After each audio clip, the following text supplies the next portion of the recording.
Hello friends. Shashi Agrawal economics and law classes के अंदर मैं आप सबका अभिनंदन करती हूँ।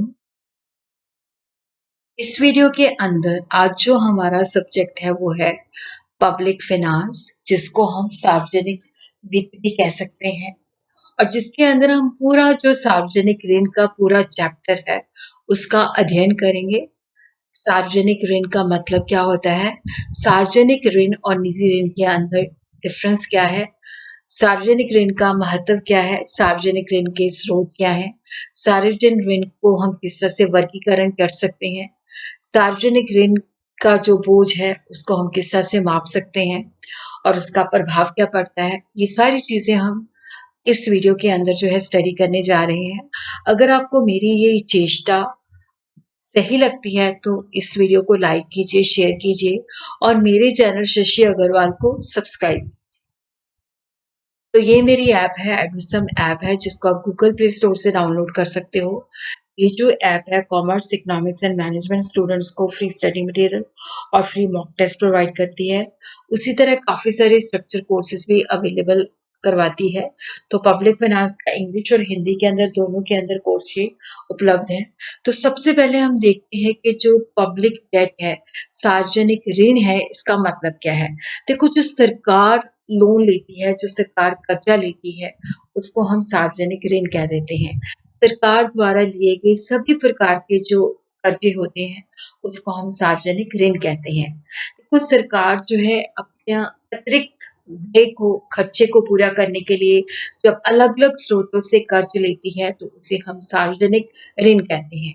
टेलर के मुताबिक सरकारी ऋण का मतलब है कि जो सरकार जो है बैंकों से, व्यावसायिक संस्थाओं से तथा व्यक्तियों से जो कर्ज लेती है उसको सरकारी ऋण हम कह सकते हैं। अब हम देखते हैं कि जो सार्वजनिक ऋण है और निजी ऋण है उसके बीच में अंतर क्या है। देखो, जो सरकार द्वारा कर्जा लिया जाता है उसको हम सार्वजनिक ऋण कहते हैं और जो एक व्यक्ति के द्वारा लिया जाता है उसको हम निजी ऋण कहते हैं। तो निजी ऋण जो है वो व्यक्ति के द्वारा लिया, जो एक व्यक्ति लोन लेता है वो निजी ऋण कहलाता है और जो लोन सरकार लेती है वो सार्वजनिक ऋण कहलाता है। इनके अंदर कुछ समानताएं भी हैं और कुछ विभिन्नता भी है। तो समानता ये है कि जो दोनों प्रकार के लोन है उसके अंदर किसी की बचत का उपयोग किया जाता है और संसाधनों को एक उपयोग से दूसरे उपयोग में ट्रांसफर कर दिया जाता है। चाहे वो निजी ऋण हो, चाहे वो सार्वजनिक ऋण हो, कुछ समय के बाद वो चुकाना पड़ता है और दोनों के ऊपर जो है वो ब्याज देना पड़ता है। तो इनके अंदर जो असमानता है, जो डिफरेंस है, देखो, जो निजी ऋण होता है क्योंकि व्यक्ति के द्वारा लिया जाता है तो उसके उधार लेने की क्षमता सीमित होती है, पर सरकार जब लोन लेती है तो उसके उधार लेने की जो क्षमता होती है असीमित होती है एज कम्पेयर टू निजी ऋण। और यहाँ पे जो निजी ऋण होते हैं उसके उद्देश्य भी सीमित होते हैं, लेकिन जो सार्वजनिक ऋण लिया जाता है उसके पीछे जो सरकार का उद्देश्य होता है वो राष्ट्र के कल्याण के लिए होता है। निजी ऋण जो है कुछ समय पीरियड के लिए अवेलेबल होता है, शॉर्ट पीरियड के लिए मिलता है, लेकिन सार्वजनिक ऋण जो होता है बहुत लंबे समय के लिए मिलता है। निजी ऋण का जो बोझ है उसी व्यक्ति पर पड़ता है जिसने वो कर्जा लिया है। सार्वजनिक ऋण का जो बोझ है वो पूरी अर्थव्यवस्था पर पड़ता है। निजी ऋण के लिए हम किसी पर दबाव नहीं डाल सकते, तो लेकिन यहाँ पे क्या होता है कि हम दबाव डाल सकते हैं। इसके जो बेसिकली क्या होता है कि जो स्रोत होते हैं वो बहुत सीमित होते हैं। निजी ऋण के ब्याज की दर भी ऊँची होती है, लेकिन जो पब्लिक डेट होता है, सार्वजनिक ऋण होता है, इसके स्रोत बहुत सारे होते हैं और ब्याज की भी दर जो होती है वो कम होती है। तो हम देखते हैं कि जो सरकार लोन लेती है, सार्वजनिक ऋण है, उसकी क्या महत्वता है। देखो, जो एक अल्पविकसित देश है उसको आर्थिक विकास के लिए बहुत सारा पैसा चाहिए होता है। कि ज़्यादातर जो भी योजनाएँ बनती हैं वो लंबी अवधि के लिए होती है और सरकार को बहुत सारे फंड की आवश्यकता होती है। उसको बहुत सारे सार्वजनिक क्षेत्र पर जो है खर्चा करना पड़ता है। पूँजी के निर्माण के लिए उसको जो है बहुत सारे कार्य करने पड़ते हैं। तो वो पैसा जो है सार्वजनिक ऋण से उसके पास आता है। और उसी तरह गरीबी के दिक् चक्र को भी सार्वजनिक ऋण के द्वारा तोड़ा जाता है। क्योंकि देखो, जो अल्पविकसित देश होते हैं वहाँ पे पूँजी के निर्माण कम होता है क्योंकि बचत की दर बहुत कम होती है, क्योंकि आय कम होती है और जिसकी वजह से उत्पादिता कम होती है। अब हम देखते हैं उत्पादिता कम है तो पूंजी निर्माण कम होता है। तो गरीबी के दुष्चक्र को तोड़ने के लिए सरकार को बहुत सारे निवेश की आवश्यकता पड़ती है, जो सार्वजनिक ऋण उसको ये कोष प्रोवाइड करता है। और उसी तरह देश के अंदर आर्थिक स्थिरता के लिए भी जो पब्लिक डेट है इसका योगदान जो है बहुत ही महत्वपूर्ण है। देखो कई बार क्या होता है कि देश के अंदर लोगों के पास पैसे की आपूर्ति बढ़ जाती है, तो जिसकी वजह से वो चीज़ों की डिमांड करते हैं तो कीमतों में वृद्धि होती है और इकोनॉमी के अंदर जो है आर्थिक अस्थिरता आ जाती है। तो महंगाई पर नियंत्रण करने के लिए जनता से लोन लेती है, वो पैसा सरकार के पास चला जाता है ताकि सरकार जो है इकोनॉमी के अंदर आर्थिक स्थिरता को बनाए रखे। और उसी तरह राष्ट्र के आर्थिक विकास के लिए जो है मानव पूंजी का विकास करना बहुत ही ज़रूरी होता है। क्योंकि मानव को विकसित करने के लिए सरकार उनकी शिक्षा के ऊपर खर्च करती है, स्कूल्स खोलती है, कॉलेजेस खोलती है, यूनिवर्सिटीज़ खोलती है, उसी तरह उनके स्वास्थ्य को बनाए रखने के लिए हॉस्पिटल खोलती है और सामान्य बीमा पर उनको बहुत अधिक खर्च करना पड़ता है। तो वो सार्वजनिक ऋण से ही उनके पास फंड्स आते हैं। और उसी तरह मंदी से बचाव के लिए भी क्या होता है, क्योंकि मंदी इस वजह से उत्पन्न होती है, कुल मांग कम होती है जिसकी वजह से उत्पादन और रोजगार कम हो जाता है। तो उस वक्त सरकार जो है निवेश करती है, काम खोलती है, जिससे लोगों को रोजगार मिलता है और मांग बढ़ती है, उनकी आय बढ़ती है। तो इसलिए क्या होता है कि सरकार सार्वजनिक व्यय जो है मंदी के समय पे ज़्यादा बढ़ाती है, तो उसको बहुत सारे पैसे की आवश्यकता होती है। और उसी तरह जो अल्पविकसित देश होते हैं वहाँ पे जो पब्लिक डेट है उसका योगदान बहुत ही महत्वपूर्ण है, क्योंकि अगर वहाँ पे जनता अगर ज़्यादा टैक्स लगाए जाए तो सरकार जो जनता है वो विरोध करती है और करों की चोरी भी करती है। तो सरकार जो है सार्वजनिक ऋण का सहारा लेती है ताकि अविकसित अर्थव्यवस्था को विकसित कर सके। और उसी तरह अस्थायी घाटे को पूरा करने के लिए भी सरकार जो है सार्वजनिक ऋण का सहायता लेती है, क्योंकि अगर टैक्स ज़्यादा लगाए जाए तो जनता उन करों का विरोध करती है, तो इसलिए सरकार सार्वजनिक ऋण का सपोर्ट लेती है। सार्वजनिक क्षेत्र की स्थापना के लिए भी सरकार बहुत सारे यूनिट एस्टैब्लिश करती है, जिसके लिए सरकार को बहुत सारे पैसे चाहिए होते हैं। और निजी क्षेत्र जो होते हैं, जो बिजनेस हमने निजी क्षेत्र में लगाए होते हैं, जैसे बैंकिंग का 1969 के अंदर राष्ट्रीयकरण किया गया था। और जो बेकार बीमार सिक यूनिट्स होते हैं उनका स्वामित्व भी अपने हाथ में लेती है ताकि उनको भी अच्छे तरीके से चलाया जा सके। तो अब हम देखते हैं कि जो सार्वजनिक ऋण है उसके स्रोत क्या है। आंतरिक स्रोत है, बाहरी स्रोत है। तो सबसे पहले हम देखते हैं आंतरिक स्रोत क्या है। व्यक्तियों से उधार लिया जाता है, कमर्शियल बैंक से लिया जाता है, गैर बैंकिंग वित्तीय संस्थान से लोन लिया जाता है और केंद्रीय बैंक से लोन लिया जाता है। तो व्यक्तियों से उधार देश में जो रहने वाले व्यक्ति होते हैं, तो जो सरकार को मतलब जब सरकार को पैसा चाहिए होता है अपने घाटे को पूरा करने के लिए, सरकार जो है को वो लोग ऋण देते हैं। सरकार जनता को बॉन्ड पेपर जो है बेचती है और उससे ऋण लेती है। कमर्शियल बैंक जो होते हैं खुले बाजार के अंदर सरकार के बॉन्ड भी खरीदते हैं और यहाँ पे वो क्रेडिट क्रिएशन भी करते हैं। और उसी तरह हम देखते हैं कि जो गैर बैंकिंग वित्तीय संस्थान जैसे कि बीमा कंपनी, ट्रस्ट और अन्य वित्तीय संस्थान होते हैं, ये भी सरकार के जो बॉन्ड्स होते हैं उनको खरीदते हैं तथा सरकार को सार्वजनिक ऋण प्रोवाइड करते हैं। केंद्रीय बैंक जो होते हैं ये भी जो बैंकिंग है उसका सर्वोच्च संस्थान होता है और सार्वजनिक ऋण का स्रोत होता है। तो सरकारी बॉन्ड में इनका भी योगदान होता है, तो ये भी उनको खरीदते हैं और उसको घाटे को पूरा करने के लिए जो है सरकार को धन का धन प्रोवाइड करते हैं।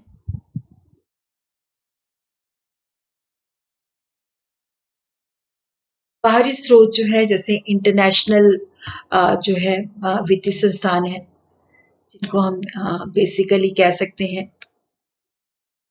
अंतर्राष्ट्रीय वित्तीय संस्थान है, जैसे आईएमएफ अंतर्राष्ट्रीय मुद्रा कोष है, पुनर्निर्माण और विकास के लिए अंतर्राष्ट्रीय बैंक है या विश्व बैंक है, एशियाई विकास बैंक है। तो विकास की जो योजनाएं बनती हैं उस चाहे वो शॉर्ट पीरियड के लिए बनती हैं, चाहे वो दीर्घकाल के लिए बनती हैं, उनके लिए ऋण प्रोवाइड करते हैं। और जिन देशों के साथ देश के अच्छे संबंध होते हैं वहां से भी जो सरकार है वो लोन ले सकती है। अब हम देखते हैं सार्वजनिक ऋण को किस तरह से हम वर्गीकरण कर सकते हैं। अवधि के मुताबिक, उपयोग के मुताबिक, प्रकृति के मुताबिक, स्रोत के अनुसार। यहाँ पे हम देखते हैं कि जो पीरियड के हिसाब से है, अवधि के मुताबिक है अल्प अवधि ऋण, लंबी अवधि का ऋण, कोशित ऋण, अकोशित ऋण, इसको हम वन बाय वन करके जो है अध्ययन करते हैं। देखो अवधि के अनुसार जो है जैसे लंबी यहाँ पे हम देखते हैं कि लंबी अवधि का ऋण जो होता है 10 वर्ष की अ, अधिक की अवधि के लिए होता है, जैसे सिंचाई, ट्रांसपोर्टेशन के जो साधन विकसित करने हैं, जो भी सार्वजनिक कार्य करना है, तो बहु योजनाएँ बनाती है, भारी उद्योग लगाती है। तो ये लंबे समय के लिए होते हैं, तो इसका ये नुकसान होता है कि इसका जो भावी पीढ़ी होती है, उसके ऊपर बोझ ज़्यादा पड़ता है।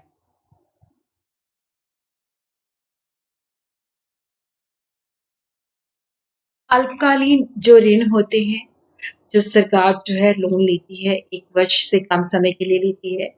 देखो कई बार मतलब जो सरकार टैक्स लगाती है, उसका जो सरकार जो जनता से उसको वसूल करती है, वो पिछले 2 या 3 महीनों में करती है।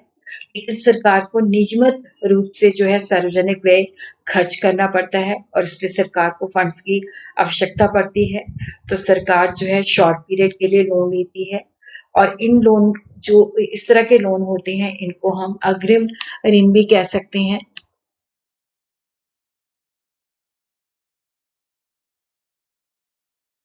और इन ऋण को प्राप्त करने के लिए सरकार ट्रेजरी बिल्स भी जारी करती है और ये जो है आकस्मिक जो खर्चे होते हैं, जो आवश्यकताएं होती हैं, उसके लिए लोन लिया जाता है। अल्पकालीन ऋण को हम अस्थायी ऋण भी कह सकते हैं। इन ऋण पर जो है ब्याज कम दिया जाता है, लेकिन इसका एक नुकसान ये होता है कि ये ऋण जो होते हैं नियमित बन जाते हैं, क्योंकि जब एक ऋण समाप्त होता है तो उसकी जगह पे दूसरा लोन जो है ले लिया जाता है। तो इससे क्या होता है कि फजूल खर्ची को भी प्रोत्साहन मिलता है।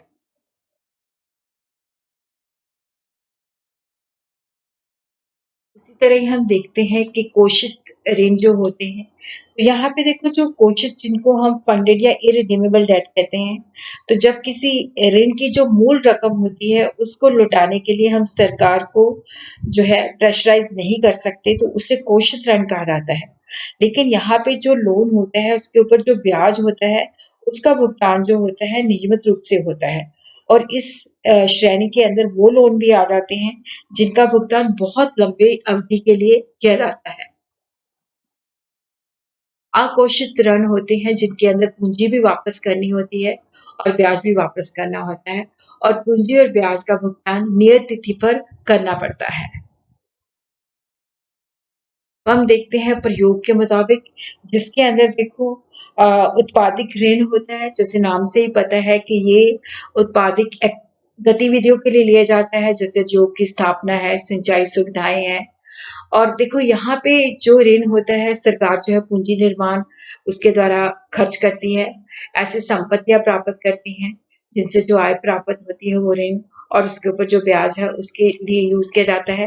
तो इन्हें हम सक्रिय ऋण भी कहा जाता है क्योंकि ये उत्पादिक गतिविधियों के लिए करते हैं, तो इनसे आय प्राप्त होती है, उसी आय से क्या होता है कि ऋण का भुगतान किया जाता है। अनुत्पादिक ऋण जो है अनप्रोडक्टिव जो यूज के लिए लिया जाता है, ना तो आय प्राप्त होती है, ना ही उत्पादन क्षमता में वृद्धि होती है। इसको हम मृत विजन ऋण भी कह सकते हैं, निष्कर्ष ऋण भी कह सकते हैं। जैसे कई बार क्या होता है कि राज्य के अंदर अचानक अकाल हो जाता है या बाढ़ आ जाती है या कोई भी प्राकृतिक आपदा पड़ जाती है, तो उस विपदा से बचने के लिए जो कर्जा लिया जाता है वो अनप्रोडक्टिव लोन कहलाता है। स्वैच्छिक प्रकृति के मुताबिक देखो यहाँ पे जो है स्वैच्छिक ऋण, यहाँ पे क्या होता है कि देखो यहाँ पे ये ऋण जो होती है जनता अपनी इच्छा के मुताबिक सरकार को देती है। सरकार ऋण की शर्तों के मुताबिक इनका ब्याज सहज भुगतान करती है और ये जो ऋण होते हैं काफी लोकप्रिय होते हैं और ये ऋण देश तथा विदेशों से प्राप्त किए जा सकते हैं। जबरन या अनैच्छिक या अनिवार्य जो ऋण होते हैं युद्ध के दौरान या आपातकाल के दौरान जो है लोगों को ऋण देने के लिए सरकार मजबूर करती है और उससे क्या होता है कि यहाँ पे लोग अपनी इच्छा से कर्जा नहीं देते। तो यहाँ पे जैसे भारत के अंदर जो है अनिवार्य बचत योजना होती है, तो ये अनैच्छिक ऋण का जो है एक एग्जाम्पल है, ज्यादा लोकप्रिय नहीं होते और जनता इसका विरोध भी करती है। स्रोत के मुताबिक जिसके अंदर आंतरिक ऋण आ जाते हैं, विदेशी ऋण आ जाते हैं, घरेलू या आंतरिक ऋण होते हैं कि जैसे देश के अंदर ही वो लिए जाते हैं। देश की मुद्रा में बेसिकली यहाँ पे आंतरिक ऋण वो ऋण होते हैं जो किसी देश के अंदर उस देश की जनता अथवा बैंक आदि वित्तीय संस्थान से प्राप्त किए जाते हैं। ये देश की मुद्रा से ही प्राप्त होते हैं और इसके अंदर जो मूलधन होता है, ब्याज होता है, वो देश की मुद्रा के अंदर ही भुगतान किया जाता है और ये जो ऋण होते हैं देश के आर्थिक विकास में सहायक तो सिद्ध होते ही हैं। आय के समान वितरण के अंदर भी इनका योगदान बहुत होता है। उसी तरह जो विदेशी ऋण होता है ये अंतर्राष्ट्रीय संस्थानों से प्राप्त होता है, विदेशी मुद्रा में प्राप्त होता है। तो यहाँ पे क्या होता है कि मतलब इसका जो हमें मूल धन है और ब्याज है उसका भुगतान विदेशी मुद्रा में करना पड़ता है और ये जो कर्जे होते हैं अल्पविकसित देश के लिए बहुत ज़रूरी होते हैं क्योंकि विदेशी ऋण जो होता है क्योंकि देश के अंदर जो होती है बेसिकली जो कमी होती है उसको पूरा करते हैं, जो विदेशी व्यापार के अंदर असंतुलन होता है उसको ठीक करते हैं, तकनीकी ज्ञान प्रोवाइड करते हैं, लेकिन इसके अंदर कुछ इसके अवगुण भी है जिसमें हम दूसरे देशों के ऊपर निर्भर रहते हैं और हमारे देश की जो पूंजी है वो बाहर की तरफ जाती है। उसी तरह विपणन योग और गैर विपणन योग सार्वजनिक ऋण भी होते हैं। तो यहाँ पे बेसिकली जो विपणन योग ऋण के मामले में जो प्रतिभूतियां जैसे उनको हम खुले बाजार के अंदर आसानी के साथ दूसरे को ट्रांसफर कर सकते हैं, लेकिन गैर विपणन योग ऋणों के अंदर ऐसा करना संभव नहीं है। सकल और शुद्ध ऋण जो होता है, सकल ऋण में वो कुल राशि भी आती है जो किसी निश्चित समय बकाया है, जबकि शुद्ध ऋण जो है उसके अंदर जब हम सकल ऋण के अंदर से सिंकिंग फंड या ऋण के भुगतान के लिए रखी अनिपरिसंपत्ति की शेष राशि होती है। उसी तरह हम देखते हैं इंटरनल डेट और एक्सटर्नल डेट के अंदर क्या है। देखो ये अर्थव्यवस्था में ही रहता है, ये बाहर की तरफ होता है, बाहरी देशों से लिया जाता है। इसमें लोगों के साथ जबरदस्ती की जा सकती है, लेकिन इसमें स्वैच्छिक होता है। ये छोटी अवधि के लिए जाता है और ये लंबी अवधि के लिए लिया जाता है और इसका साधनों के ऊपर कोई प्रतिकूल प्रभाव नहीं पड़ता, लेकिन इसका जो बाहरी होता है इसका प्रभाव पड़ता है। अब हम देखते हैं जो सार्वजनिक ऋण है उसका बोझ। देखो यहाँ पे जो सार्वजनिक ऋण के भार से मतलब है उस त्याग से है जो अर्थव्यवस्था को उस समय करना पड़ता है जब उसे ऋण चुकाना पड़ता है, उसके ऊपर ब्याज भी चुकाना पड़ता है, तो उसको उसके लिए करों में विधि करनी पड़ती है। तो सार्वजनिक जो ऋण का बोझ है 2 तरह का होता है, एक मौद्रिक बोझ होता है, दूसरा वास्तविक बोझ होता है। देखो मौद्रिक भार जो होता है, ये जो होता है कि जब सरकार इस ऋण को चुकाना चाहती है, तो यहाँ पे क्या होता है कि जो करों के रूप में जो राष्ट्रीय आय है वो जनता से सरकार को हस्तांतरित हो जाती है, तो इसको मौद्रिक भार के रूप में पड़ता है। वास्तविक भार जो होता है आर्थिक कल्याण का त्याग, काम करने की क्षमता और इच्छा तथा बचत करने की क्षमता पर भी बुरा असर पड़ता है। तो क्योंकि सार्वजनिक ऋण के भुगतान के लिए जो सरकार टैक्स इकट्ठे करती है, तो उससे जनता की काम करने की क्षमता तथा बचत करने की क्षमता और इच्छा पर बुरा प्रभाव पड़ता है। तो इसको हम वास्तविक भार कहते हैं।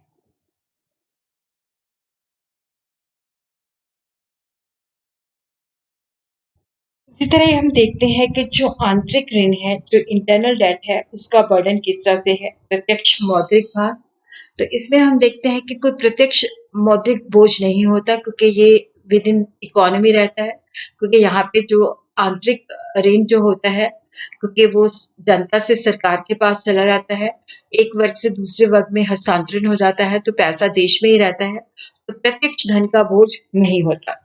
लेकिन इसके अंदर क्या होता है कि अप्रत्यक्ष मौद्रिक भार होता है, क्योंकि ये सरकार जो है जब उस कर्जे को उसके ब्याज को चुकाने के लिए नए-नए टैक्स लगाती है और उसी तरह क्या होता है कि या पुराने जो टैक्स होते हैं उनके रेट्स में वृद्धि करती है, तो करों का भार धनी और निर्धन लोगों दोनों को उठाना पड़ता है।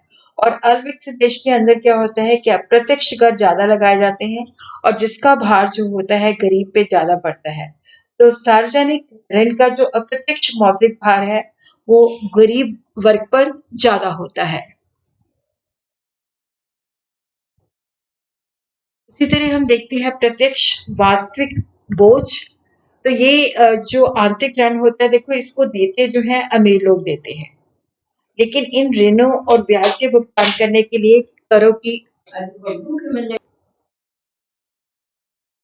आंतरिक ऋण जो होता है केवल अमीरों द्वारा दिया जाता है, लेकिन जब इनको चुकाया जाता है तो नए टैक्स लगाए जाते हैं या पुराने कर्ज जो होते हैं उनमें वृद्धि की जाती है। तो इससे क्या होता है कि कीमतें भी बढ़ जाती हैं और लोगों के उपभोग के अंदर भी कमी करनी पड़ती है। तो इसका भी जो प्रत्यक्ष वास्तविक भार है वो निर्धन वर्ग पर ज़्यादा पड़ता है। और उसी तरह क्या होता है कि यहाँ पे जो वृद्ध और सेवानिवृत्त व्यक्ति होते हैं, वो सार्वजनिक वित्त के अंदर उनका योगदान ज़्यादा होता है, लेकिन वो श्रम की दृष्टि से निष्कर्ष होते हैं। तो ऋण की रकम और उसका ब्याज इन्हीं लोगों को वापस मिलता है, परंतु इसका जो भार होता है वो करदाता के ऊपर पड़ता है। और उसी तरह हम देखते हैं अप्रत्यक्ष जो वास्तविक भार जो होता है, अगर इनका देखो, अगर जो लोन लिया जाता है पब्लिक डेट का जो यूज है वो अगर अनुत्पादिक गतिविधियों के लिए किया जाता है, तो इससे बचत की प्रवृत्ति और काम करने की प्रवृत्ति के ऊपर भी बुरा असर पड़ता है।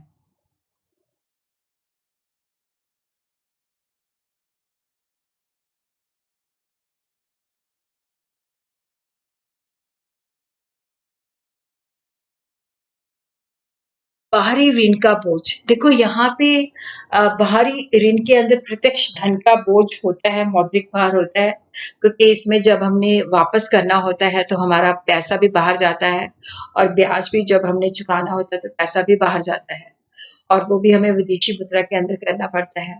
और उसी तरह इसका जो बेसिक प्रत्यक्ष मौद्रिक धार जो होता है, इसका उपभोग पर भी निर्भर करता है।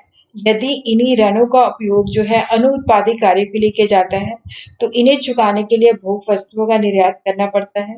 तो देश में इन वस्तुओं की कीमत में वृद्धि भी हो जाती है और इसका भार जो होता है गरीब लोगों के ऊपर ज़्यादा होता है। उसी तरह हम देखते हैं कि जो प्रत्यक्ष वास्तविक बोझ है, वो इन ऋणों की प्रकृति के ऊपर निर्भर करता है। यदि विदेशी ऋण के द्वारा देश के अंदर मशीनी तकनीक, ज्ञान और पूंजीगत वस्तुओं का आयात किया जाता है, तो देश के लोगों का जीवन स्तर ऊंचा होता है, रोजगार भी होता है, आय भी वृद्धि होती है, तो वास्तविक बोझ काफी कम पड़ता है। बट अगर विदेशी ऋण जो है केवल विदेशी मुद्रा के रूप में प्राप्त किया जाता है, युद्ध और विलासिता की वस्तुओं पर ज्यादा खर्च किया जाता है, तो इसके लिए काफी अप्रत्यक्ष सॉरी जो प्रत्यक्ष वास्तविक बोझ है वो काफी पड़ता है। और उसी तरह अप्रत्यक्ष वास्तविक बोझ जो होता है कि यदि जो यदि जो है निर्यात के लिए उद्योग विकसित किए जाते हैं, लोगों की कार्य क्षमता बढ़ती है, अगर इनका उपयोग जो है ऐसे काम के लिए नहीं किया जाता, तो वास्तविक बोझ ज़्यादा, उसका बोझ जो होता है ज़्यादा होता है।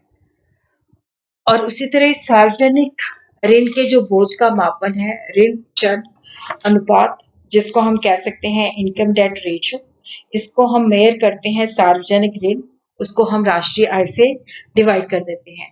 यदि सार्वजनिक ऋण में परिवर्तन आय के परिवर्तन से अधिक है तो वास्तविक बोझ बढ़ता है, अगर इससे आय में अधिक वृद्धि होती है तो वास्तविक बोझ कम होता है।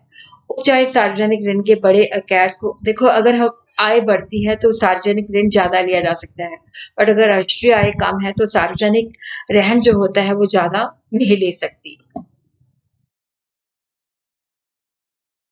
और उसी तरह ऋण सेवा अनुपात को हम इस तरह से कैलकुलेट कर सकते हैं, प्रति वर्ष ब्याज का भुगतान डिवाइडेड बाय राष्ट्रीय आय। इसमें देखते हैं कि राष्ट्रीय आय का कितना हिस्सा जो है प्रति वर्ष ब्याज का भुगतान किया जाता है, और इस पे हम देखते हैं कि प्रति वर्ष ब्याज का भुगतान ज्यादा है तो उसका वार्षिक बजट पे ज्यादा वित्तीय बोझ पड़ता है। उसी तरह हम देखते हैं ब्याज सार्वजनिक व्यय अनुपात, तो सार्वजनिक ऋण का बोझ हम कैलकुलेट करते हैं वार्षिक ब्याज भुगतान, उसको हम कुल सार्वजनिक व्यय से डिवाइड कर देते हैं। तो इसमें देखते हैं कि जो सार्वजनिक व्यय है उसके अंदर वार्षिक भुगतान का अमाउंट कितना है। ब्याज आय विधि के अंदर प्रतिवर्ष ब्याज के भुगतान को कुल कर आय से डिवाइड कर दिया जाता है। तो इसका भी अगर ये अनुपात ज्यादा होता है तो इसके लिए मतलब है कि हम उसको ब्याज के भुगतान ज्यादा करते हैं, तो विकास के लिए हमारे पास साधन कम होंगे। और ब्याज निर्यात आय अनुपात का मतलब है वार्षिक ब्याज भुगतान, उसको हम निर्यात आय से विभाजित कर देते हैं। तो इसका होता है कि निर्यात से जो हमें इनकम मिलती है उसका कितना हिस्सा जो है हम ब्याज के ऊपर पे करते हैं। तो सार्वजनिक ऋण का जो प्रभाव है अच्छा भी होता है, बुरा भी पड़ता है। देखो अच्छा प्रभाव होता है कि अगर सरकार इसको जो है प्रोडक्टिव यूज़ के लिए करती है, उद्योग स्थापित करती है, बुनियादी ढांचे के निर्माण को स्थापित करने के लिए बाहरी उद्योग स्थापित करती है, तो इससे क्या होता है कि ब्याज सहित कर्जा चुकाने के लिए प्राप्त आय जो होती है, इन उद्योगों से प्राप्त होती है, तो इसका अच्छा प्रभाव जो है पड़ता है। बुरा प्रभाव होता है कि सरकार अगर अनप्रोडक्टिव काम करती है तो लोगों की काम करने की प्रवृत्ति कम हो जाती है। युद्ध के दौरान वस्तुओं की कीमत काफ़ी बढ़ जाती है। वितरण के ऊपर जो है अच्छा प्रभाव ये है कि रोज़गार पैदा करता है और उसी तरह क्या होता है कि यहाँ पे जो मज़दूर वर्ग है उसको बेसिकली क्या होता है कि देखो यहाँ पे इसका जो वितरण के ऊपर अच्छा प्रभाव जो है क्या होता है कि जो कमज़ोर वर्ग है उसको बचत होती है, उसकी आय मिलती है, तो ये अच्छा प्रभाव होता है। बुरा प्रभाव होता है कि अगर ये अमीर वर्ग से लिया जाता है, तो वहाँ पे क्या होता है कि जब उसको वापस किया जाता है, तो वो अन्न उत्पादक उद्देश्य के लिए इसका उपयोग करते हैं, तो इसका बोझ गरीब वर्ग पर ज़्यादा पड़ता है। तो जब कर्जा चुकाया जाता है, तो अमीर वर्ग और अमीर हो जाता है। और उसी तरह हम देखते हैं कि जो इसका प्रोडक्शन के ऊपर जो इफ़ेक्ट है